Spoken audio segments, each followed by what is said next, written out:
Festival season પહેલા ખાંડની વધતી કિંમતોને કાબૂમાં લેવા માટે કેન્દ્ર સરકારે તેની આયાતને ટેક્સ ફ્રી કરી દીધી છે। વાણિજ્ય મંત્રાલય અનુસાર 10 લાખ મેટ્રિક ટન કાચી ખાંડના ડ્યુટી ફ્રી એટલે કે કોઈ પણ આયાત શુલ્ક વિનાના આયાતને મંજૂરી આપવામાં આવી। આ છૂટ 31 ઓક્ટોબર સુધી રહેશે। આ નિર્ણયનો સીધો ઉદ્દેશ સામાન્ય ગ્રાહકોને વધતી મોંઘવારીમાંથી રાહત આપવાનો છે, કારણ કે દેશમાં ખાંડની કિંમતોનો રેકોર્ડ સ્તરે પહોંચી ગઈ છે। રક્ષાબંધન અને જન્માષ્ટમીના તહેવાર નજીક આવી રહ્યા છે, ત્યારે જ ખાંડના ભાવ ભડકે પડ્યા। દોઢ મહિનામાં જ ક્વિન્ટલ દીઠ ખાંડના ભાવમાં 1800 રૂપિયાનો ઉછાળો નોંધાયો, તો છૂટક ખાંડના ભાવ 60 થી 65 રૂપિયા પ્રતિ કિલો પર પહોંચ્યા। ખાંડ બજારના વેપારીઓ ખાંડના ભાવમાં ભડકા પાછળ ઇથેનોલના ડાયવર્ટ કરાયેલા જથ્થા અને ઓછા વરસાદને કારણભૂત પરિબળ ગણાવી રહ્યા છે।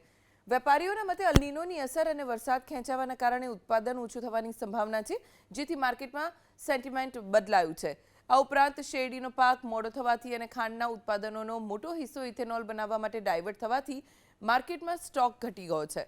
આ વર્ષે ઉત્પાદિત થયેલી ખાંડમાંથી પણ 30 લાખ ટન જથ્થો ઇથેનોલમાં ડાયવર્ટ થયેલો હતો અને 8 લાખ ટન જેટલો જથ્થો એક્સપોર્ટ થયો। આ વૈશ્વિક અને સ્થાનિક પરિબળોની સીધી અસર ભાવ પર પડી।